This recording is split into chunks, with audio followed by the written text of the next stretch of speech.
committee members of the MPPN. Alejandra, you have the screen.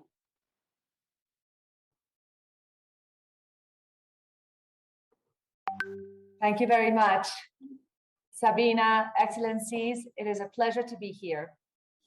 A decade ago, we saw the need to measure poverty better and the need to develop an indicator that better captures the actual living conditions in Colombia and the impact of public policies in poverty reduction. To that effect, the Colombian National Planning Department, with support from the Oxford Poverty and Human Development Initiative, OFI, designed the first version of the MPI, which was customized to the country's context and public policy priorities. The national MPI was launched and officially adopted as a complementary poverty measure in 2011, and it is updated and published every year by our National Statistics Agency. The MPI has proven to be a very useful indicator for national and subnational governments for tracking multiple deprivations, to monitor public policies by sector, and to design poverty reduction strategies. In an effort to ensure better coordination of policies and poverty reduction programs, the 2018 to 2022 National Development Plan established a high-level committee for policy reduction, a sort of parallel cabinet named the Equity Roundtable, which is chaired by the president and is comprised by all the ministers that are involved in poverty reduction strategies.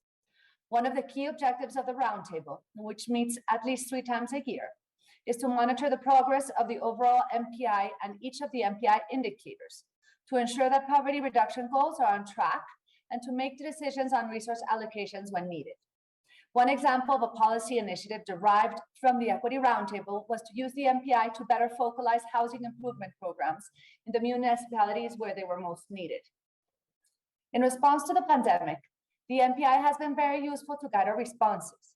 Simulations based on the anticipated effects of the pandemic provided very valuable information to identify groups at risk and those deprived in health, education, housing conditions, and employment, and allowed us to design new strategies to support the poorest households and to mitigate the impact of COVID on all the MPI indicators. Multi-poverty rates were recently published, and it is fair to say we faced challenges in the update of the 2020 Poverty Index, and we had to innovate and adapt our MPI to have an indicator that better captures the deprivations that households suffered in 2020. Specifically, with regards to school assistance, we had to use administrative data on enrollment to complement information of the household surveys. Overall, in 2020, our poverty increased from 17.5 in 2019 to 18.1 in 2020. Although 489,000 people fell into poverty, we were able to mitigate to a large extent the impact of the pandemic on poor households thanks to these simulations that we developed previously. By 2022, we expect poverty to be back to pre-pandemic levels. And for that, we will continue working on adjusting and designing effective policies that will support the poor to recover from the pandemic. Thank you very much for your attention. Thank you.